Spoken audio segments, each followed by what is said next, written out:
Actes des Apôtres, chapitre 24. 5 jours après, Ananias, le souverain sacrificateur, descendit avec des anciens et un certain orateur nommé Tertullus, qui portèrent plainte au gouverneur contre Paul. Celui-ci ayant été appelé, Tertullus commença à l'accuser en disant « Très excellent Félix, nous reconnaissons en tout et partout et avec toutes sortes d'actions de grâce que nous jouissons d'une grande paix grâce à toi et aux heureux succès survenus à cette nation par ta prévoyance. Mais pour ne pas t'arrêter plus longtemps, je te prie d'écouter, dans ta bonté, ce peu de paroles. Nous avons trouvé cet homme qui est une peste, qui sème la discorde parmi tous les Juifs répandus dans le monde et qui est le chef de la secte des Nazaréens et qui même a tenté de profaner le temple. Nous l'avions saisi et nous voulions le juger selon notre loi, mais le tribun Lysias étant survenu, l'a arraché de nos mains avec une grande violence, en ordonnant à ses accusateurs de venir auprès de toi. Tu pourras apprendre toi-même de lui, en l'interrogeant, toutes les choses dont nous l'accusons. » Les Juifs se joignirent aussi à l'accusation en disant que les choses étaient ainsi.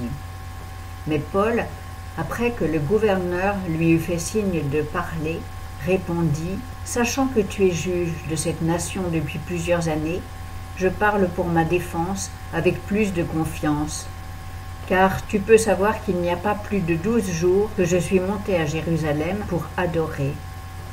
Ils ne m'ont point trouvé dans le temple disputant avec qui que ce soit ou attroupant le peuple dans les synagogues ou dans la ville. Et ils ne sauraient prouver les choses dont ils m'accusent maintenant. Toutefois, je te confesse ceci, que, suivant la voie qu'ils appellent secte, je sers le Dieu de mes pères, croyant tout ce qui est écrit dans la loi et dans les prophètes. Et ayant en Dieu cette espérance que la résurrection des morts, tant des justes que des injustes, qu'ils attendent aussi eux-mêmes, arrivera. C'est pourquoi je travaille à avoir toujours une conscience sans reproche devant Dieu et devant les hommes. Or, après plusieurs années, je suis venu pour faire à ma nation des aumônes et des offrandes. Et sur ces entrefaites, certains Juifs d'Asie m'ont trouvé dans le temple, purifié, sans attroupement ni tumulte. Eux-mêmes, ils auraient dû comparaître devant toi et m'accuser s'ils avaient eu quelque chose contre moi. Mais que ceux-ci même déclarent s'ils m'ont trouvé coupable de quelque chose lorsque j'ai comparu devant le Sanhédrin. À moins que ce ne soit de cette seule parole que j'ai dite hautement au milieu d'eux. Aujourd'hui, je suis mis en cause par vous à propos de la résurrection des morts. Félix, ayant entendu cela, les ajourna, parce qu'il savait mieux à quoi s'en tenir sur ce qui concernait la doctrine.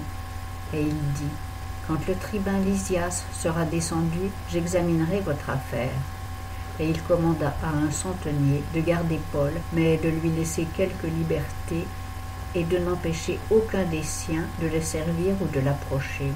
Quelques jours après, Félix étant venu avec Drusille, sa femme, qui était juive, envoya chercher Paul et l'entendit sur la foi en Christ.